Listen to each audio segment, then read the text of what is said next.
BBC news আন্তর্জাতিক সংবাদে আপনাকে স্বাগতম। শুরুতেই সংবাদ শিরোনাম, এরপর বিস্তারিত। হরমুজ খুলে দিলেও ইরানের ওপর বন্দর অবরোধ থাকছে, ট্রাম্প। লেবাননে যুদ্ধবিরতি ঘোষণা করতে ইসরায়েলকে বাধ্য করা হয়েছে। 10 দিন হরমুজ প্রণালী সম্পূর্ণ উন্মুক্ত থাকবে, ইরানের পররাষ্ট্রমন্ত্রী। এরদোগানের সঙ্গে বৈঠকে বসছেন পাকিস্তানের প্রধানমন্ত্রী। আপনি যদি মুসলিমদের পাশে থাকতে চান তাহলে ভিডিওতে লাইক করে চ্যানেলটি অবশ্যই সাবস্ক্রাইব করে দিবেন এবং কমেন্টে জানিয়ে দিবেন আপনার মূল্যবান মতামত। হরমুজ খুলে দিলেও ইরানের ওপর বন্দর অবরোধ থাকছে, ট্রাম্প। ইরানের সঙ্গে একটি স্থায়ী শান্তি চুক্তি স্বাক্ষরিত না হওয়া পর্যন্ত দেশটির ওপর বন্দর অবরোধ বহাল রাখার ঘোষণা দিয়েছেন মার্কিন president Donald Trump. White house থেকে দেওয়া এক বিবৃতিতে তিনি জানান, বর্তমানে হরমুজ প্রণালী বাণিজ্যিক কার্যক্রমের জন্য পুরোপুরি উন্মুক্ত এবং প্রস্তুত থাকলেও ইরানের ক্ষেত্রে মার্কিন বন্দর অবরোধের কোনো পরিবর্তন হবে না। প্রেসিডেন্ট ট্রাম্প পরিষ্কার করে বলেন, ইরানের সঙ্গে চূড়ান্ত লেনদেন বা সমঝোতা শতভাগ সম্পন্ন না হওয়া পর্যন্ত এই বন্দর অবরোধ পূর্ণ শক্তিতে কার্যকর থাকবে। আপনি যদি মুসলিমদের পাশে থাকতে চান তাহলে ভিডিওতে লাইক করে চ্যানেলটি অবশ্যই সাবস্ক্রাইব করে দিবেন এবং কমেন্টে জানিয়ে দিবেন আপনার মূল্যবান মতামত। লেবাননে যুদ্ধবিরতি ঘোষণা করতে ইসরায়েলকে বাধ্য করা হয়েছে। ইরানের প্রেসিডেন্ট মাসুদ পেজেশকিয়ান এক টেলিভিশন ভাষণে দাবি করেছেন, প্রবল কূটনৈতিক চাপের মুখে ইসরায়েল লেবাননে যুদ্ধবিরতি ঘোষণা করতে বাধ্য হয়েছে। তিনি স্পষ্টভাবে উল্লেখ করেন, হিজবুল্লাহ এবং লেবাননের অন্যান্য ফ্রন্টে আক্রমণ করার কোনো অধিকার ইসরায়েলের নেই। এই সংকটে ইরানের মর্যাদা ও গর্ব অক্ষুণ্ণ রেখে কূটনৈতিক তৎপরতা পরিচালনায় একনিষ্ঠ সহযোগিতার জন্য তিনি পাকিস্তানকে বিশেষভাবে ধন্যবাদ জানান।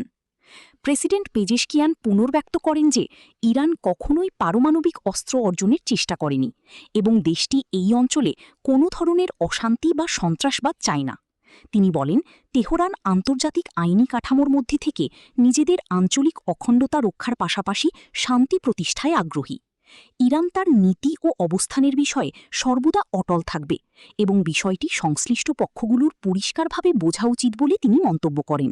আপনি যদি মুসলিমদের পাশে থাকতে চান তাহলে ভিডিওতে লাইক করে চ্যানেলটি অবশ্যই সাবস্ক্রাইব করে দিবেন এবং কমেন্টে জানিয়ে দিবেন আপনার মূল্যবান মতামত। হরমুজ খুলে দিলেও ইরানের ওপর বন্দর অবরোধ থাকছে, ট্রাম্প। লেবাননে যুদ্ধবিরতি ঘোষণা করতে ইসরায়েলকে বাধ্য করা হয়েছে। 10 দিন হরমুজ প্রণালী সম্পূর্ণ উন্মুক্ত থাকবে, ইরানের পররাষ্ট্রমন্ত্রী। এরদোগানের সঙ্গে বৈঠকে বসছেন পাকিস্তানের প্রধানমন্ত্রী। আপনি যদি মুসলিমদের পাশে থাকতে চান তাহলে ভিডিওতে লাইক করে চ্যানেলটি অবশ্যই সাবস্ক্রাইব করে দিবেন এবং কমেন্টে জানিয়ে দিবেন আপনার মূল্যবান মতামত। 10 দিন হরমুজ প্রণালী সম্পূর্ণ উন্মুক্ত থাকবে, ইরানের পররাষ্ট্রমন্ত্রী। ইরানের পররাষ্ট্রমন্ত্রী আব্বাস আরাকচি এক ঘোষণায় জানিয়েছেন, লেবাননে চলমান 10 দিনের যুদ্ধবিরতি চলাকালীন হরমুজ প্রণালী দিয়ে সব ধরনের বাণিজ্যিক জাহাজ চলাচলের পথ সম্পূর্ণ উন্মুক্ত থাকবে। আন্তর্জাতিক বাণিজ্যের জন্য অত্যন্ত গুরুত্বপূর্ণ এই জলপথটি দিয়ে পণ্যবাহী জাহাজগুলো এখন কোনো বাধা ছাড়াই যাতায়াত করতে পারবে। আরাকচি নিশ্চিত করেছেন যে সাময়িক এই যুদ্ধবিরতির সময়কালে নৌ চলাচলের নিরাপত্তা ও অবাধ প্রবাহ বজায় রাখতে ইরান প্রতিশ্রুতিবদ্ধ। এই সিদ্ধান্তটি বৈশ্বিক জ্বালানি বাজার এবং সমুদ্রপথে পণ্য পরিবহনের ক্ষেত্রে বড় ধরনের স্বস্তি বয়ে আনবে বলে ধারণা করা হচ্ছে। পাকিস্তানের হিপহপ জগতে খুবই জনপ্রিয় ও সাড়া জাগানো শিল্পী হলেন তালহা আঞ্জুম।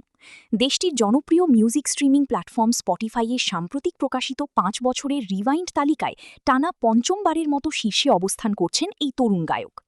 সম্প্রতি স্পটিফাই পাকিস্তান তাদের ইনস্টাগ্রাম পোস্টে শীর্ষ শিল্পীদের তালিকা প্রকাশ করে। সেখানে তালহা আঞ্জুমের পর রয়েছেন আতিফ আসলাম, উমাইর, হাসান রাহিম, নুসরাত ফাতে আলী খান, তালহা ইউনুস, রাহাত ফাতে আলী খান, আব্দুল হান্নান, মানু এবং আসিম আজহার। ইয়াং স্টানার্স ব্যান্ডের একজন সদস্য হিসেবে তালহা ইউনুসের সঙ্গে দীর্ঘদিন ধরে কাজ করে আসছেন আঞ্জুম। তার গানে তীক্ষ্ণ কথনশৈলীর পাশাপাশি পরিচয়, উচ্চাকাঙ্ক্ষা ও সামাজিক বাস্তবতার প্রতিফলন দেখা যায়। গুমান, আফসানায়, বাজ, ডাউনার্স অ্যাট ডাস্ক এবং লাম এই ধরনের গান তাকে ব্যাপক জনপ্রিয়তা এনে দিয়েছে। চলতি বছর তিনি 2 AM ইন লন্ডন শিরোনামে নতুন একটি সিঙ্গেলও প্রকাশ করেন।